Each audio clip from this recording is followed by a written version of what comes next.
Are you ready for a chilling true crime story? In 1977, a Filipina nurse named Teresita Basa was found brutally murdered in her apartment in Chicago. Her killer had left no fingerprints, and the police had no leads. The case remained unsolved until another Filipina nurse named Chua claimed that Teresita's spirit possessed her and revealed the name of the killer. The police followed the lead and arrested the suspect, who eventually confessed to the crime. Teresita Basa was a 48-year-old respiratory therapist at Edgewater Hospital, described by her colleagues and friends as intelligent, unassuming, and generous. On the evening of February 21, 1977, firefighters responded to a call from Basa's neighbors who smelled smoke coming from her apartment. They broke down the door and discovered a horrifying scene. Basa's lifeless body was found under a burning mattress, naked, with a knife stuck in her chest. The police initially suspected that she had been sexually assaulted and killed by an intruder, but the autopsy revealed that she had not been raped. There were no signs of forced entry or robbery, and no fingerprints or other physical evidence were found at the scene.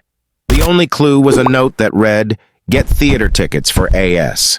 The police did not know what AS stood for or who wrote the note.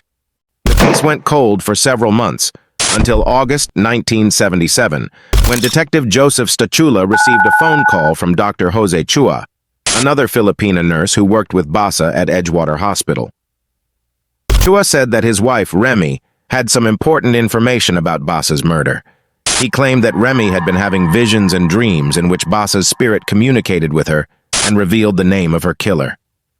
According to Remi, Basa said that she was killed by Allan Showery, a hospital orderly who also worked at Edgewater Hospital. Basa said that Showery had come to her apartment to fix her television, but instead, he had stabbed her and stolen some of her jewelry. Basa also said that Showery had given some of the jewelry to his girlfriend, Yanka Kamluk. Detective Stachula was initially skeptical of the supernatural claims, but he decided to check out Showery's background.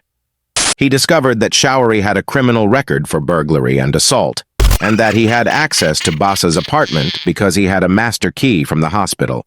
He also learned that Showery had called in sick on the day of Basa's murder. Stachula then contacted Kamluk and asked her if she had received any jewelry from Showery. She confirmed that Showery had given her a pearl cocktail ring and a jade pendant that belonged to Basa. She also said that Showery had told her that he had inherited them from his aunt, who died in the Philippines. Confronted with the mounting evidence, Showery eventually confessed to the murder and pleaded guilty to murder and robbery. He was sentenced to 14 years in prison, but he only served 5 years before being paroled.